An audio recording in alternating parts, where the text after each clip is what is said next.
আর মাত্র 1 থেকে 1.5 ঘন্টা পরেই রামিসার হত্যাকাণ্ডের বিচার শুরু হয়ে যাবে ইনশাআল্লাহ। এই বিশ্বাস হচ্ছে না? মনে হতে পারে এটা কি সম্ভব নাকি? 1 থেকে 1.5 ঘন্টা পরে আবার রামিসার হত্যাকাণ্ডের বিচার কিভাবে শুরু? আপনি কিভাবে বলেন? কিভাবে, কখন, কোন জায়গায় বিচার হবে? কি বিচার হবে? সম্পূর্ণটাই থাকছে এই ভিডিওতে। ভিডিওটি সম্পূর্ণ দেখুন, তারপরে মন্তব্য করুন।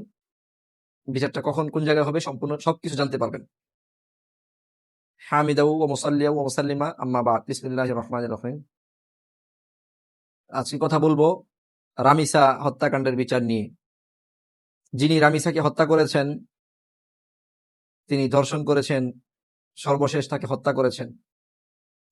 কিন্তু মূলত তিনি একজন মাদক সেবনকারী। তো এই মাদক সেবনকারী ব্যক্তি, তার মধ্যে তিনটা বড় ধরনের কবিরা গুনাহ পাওয়া যায়, যে এই 3টা কাজই হারাম। সর্বপ্রথমে বলবো দুনিয়াতে কি শাস্তি সেটা বলবো না, আখেরাতে যে শাস্তি সেটাই আমি বলতেছি। আল্লাহ তাআলা যেই ব্যক্তি মদ পান করবেন তাকে কি শাস্তি দিবেন? নবী আলাইহিস সালাতু ওয়াস সালাম এক হাদিসের মধ্যে বলেন, মান শারিবাল খামরা ফিদ দুনিয়া সুম্মা লাম ইয়াতুব মিনহা, যে ব্যক্তি দুনিয়াতে মদ পান করে এবং তারপর সেখান থেকে তওবা না করে মারা যায়, হুরিমাহা ফিল আখিরা, আখেরাতে ওই ব্যক্তিকে আল্লাহ তাআলা জান্নাতি শরাব থেকে বঞ্চিত করবেন। জান্নাতের যেই সুমিষ্ট পানীয়, সেখান থেকে আল্লাহ তাআলা তাকে বঞ্চিত করবেন, জান্নাতের সুমিষ্ট পানি আল্লাহ তাআলা তাকে দিবেন না। এবং অন্য এক riwayat-এর মধ্যে পাওয়া যায় যে নবী আলাইহিস সালাতু ওয়াস সালাম বলেন, ইন্না আলাল্লাহি আযজা ওয়া জাল্লা আহদান, যে আল্লাহ তাআলা নিজের উপরে অবধারিত করে রেখেছেন, লিমাই ইয়াশরাবুল মুসকিরা, যে ব্যক্তি মুস্কির তথা নেশাজাত দ্রব্য সেবন করে, যে ব্যক্তি মাদক সেবন করে, এই ব্যক্তিকে আল্লাহ তাআলা কি করাবেন? আইয়াসকিয়াহু মিন তিনাতিল খবাল, আল্লাহ তাআলা তাকে তিনাতুল খবাল পান করাবেন। ক্বালু ইয়া রাসূলুল্লাহ, সাহাবায়ে কেরাম রাদিয়াল্লাহু তাআলা আনহুম আজমাইন জিজ্ঞেস করলেন, হে আল্লাহর রাসূল, ওয়ামা তিনাতুল খবাল, তিনাতুল খবাল এটা আবার কি জিনিস, এটা কেমন? আল্লাহর হাবিব সাল্লাল্লাহু আলাইহি ওয়াসাল্লাম বলেন, ক্বালা আরাকু আহলিন নারি আও উসারাতু আহলিন নার, যে জাহান্নামীদের গায়ের থেকে যে সমস্ত ঘাম বের হয় সেই ঘাম, এবং তাদের রক্ত পুজ, তাদের দেহ থেকে যেই সমস্ত আযাবের কারণে, প্রচন্ড আগুনের তাপের কারণে তাদের দেহ থেকে যে সমস্ত পানি, নোংরা পানি বের হবে, এই পানিগুলো আল্লাহ তাআলা তাকে, এই মাদক সেবনকারীকে পান করাবেন। নাউযুবিল্লাহ। 2টা শাস্তির কথা বললাম। 3 নম্বর শাস্তি, এই ব্যক্তি যেহেতু হত্যা করেছে রামিসাকে, তার শাস্তি কি? আল্লাহ তাআলা পবিত্র কোরআনুল কারীমের মধ্যে বলেন, ওয়ামাই ইয়াকতুল মুমিনা মুতাআম্মিদান, যে ব্যক্তি কোনো মুমিনকে ইচ্ছাকৃতভাবে হত্যা করে, ফাজাজাউহু জাহান্নামু খালিদান ফিহা, আল্লাহ তাআলা যার জন্য প্রতিদান হিসেবে, বিনিময় হিসেবে, শাস্তি হিসেবে আল্লাহ তাআলা তার জন্য জাহান্নাম রেখে দিয়েছেন। তবে জাহান্নামে কি পরিমাণ থাকবে? খালিদান ফিহা, অনন্তকাল থাকবে জাহান্নামের মধ্যে।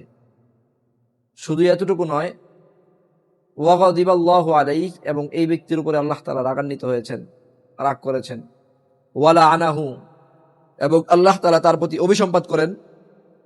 ওয়া আ'আদ্দা লাহু আযাবান আযীমা, এবং আল্লাহ তাআলা তার জন্য প্রস্তুত করে রেখেছেন ভীষণ শাস্তি, কঠিন শাস্তি আল্লাহ তাআলা তার জন্য রেখে দিয়েছেন। সুতরাং এই ব্যক্তির 3টা শাস্তি, মদ পান করার শাস্তি, জিনা করার শাস্তি, কতল করার শাস্তি, এই 3টা শাস্তি সে পাবে। কখন পাবে? মাত্র 1 থেকে 1.5 ঘন্টা পরেই সে তার উপযুক্ত বিচার পেতে শুরু করবে।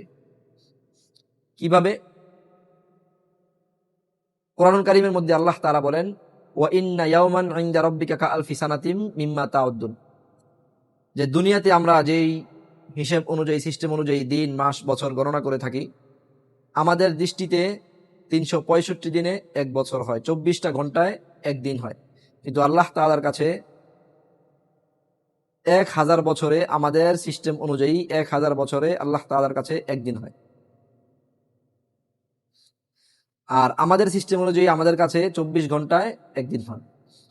সুতরাং আমরা যদি আল্লাহ তাআলার হিসেবে ধরি, তাহলে যদি হিসাব করার পরে একটা মানুষ, বাংলাদেশে আমরা যারা হায়াত পাই, আমাদের প্রায় দেখা যাবে 70 থেকে 80 বছর পর্যন্ত একটা মানুষ গড়ে হায়াত পায়। তো 70-80 বছর যখন একটা মানুষ গড়ে হায়াত পায়, আল্লাহ তাআলার হিসাব অনুযায়ী সে 1 থেকে 1.5 ঘন্টা, 1 ঘন্টা 40 মিনিট বা 50 মিনিটের মতো সে দুনিয়াতে বাঁচে, এবং সে মৃত্যুর পর সাথে সাথেই তার আযাব শুরু হয়ে যাবে, তার প্রাপ্য শুরু হয়ে যাবে। এই জন্য বললাম 1 থেকে 1.5 ঘন্টা পরেই তার শাস্তি অটোমেটিক শুরু হবে। এটা আমি বলি নাই, এটা একেবারে আহকামুল হাকিমিন মহান আল্লাহ এই কথা বলে দিয়েছেন।